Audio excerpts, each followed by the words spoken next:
So last month I was really wondering why God didn't answer my prayer about I this is my second child, and I had a C-section the first time around.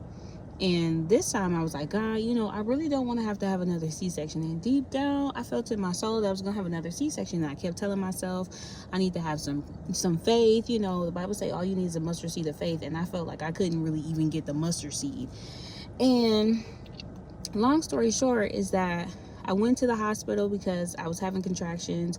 My husband was there with me, and they weren't seeing any type of movement from her after like 2 hours of me being at the hospital. Like, they could hear her heart, but they tried like different things of trying to like stimulate movement. Like, I drank cold water, I ate and everything, and they was just like, we need to operate now. And I was to the point of like, dang, this is happening all over again. Like, I had to have a C-section. They was like, this is going to be really quick. It's going to be spinal anesthesia. Your husband's not going to be able to be back there with you. You're going to be awake. And all these different things. And I was like, God, what type of strength do you think I have? Because I had already had a rough pregnancy from having hyperemesis. But you know what? The Lord spared my life.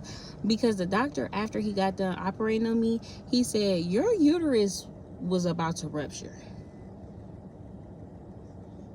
That's why the Lord didn't answer my prayer. That's why he didn't respond to me the way I thought he was going. Because I was like, God, why you didn't answer my prayer? I'm kind of spoiled with the Father now. I'm to the point where like he do be answering pretty much all my prayers, unless it's like something major like this, or maybe if I was in disobedience or something. But the Lord be coming through for me.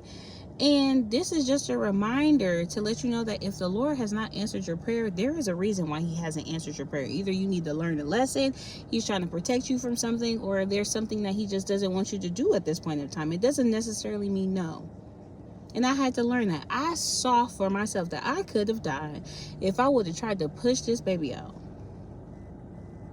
But God is so faithful and so just, and he knows things before we even know him. That's why the Bible says not to lean to our own understanding, because I was leaning to my understanding and it wasn't understanding to me. It wasn't making no type of sense. I was so confused.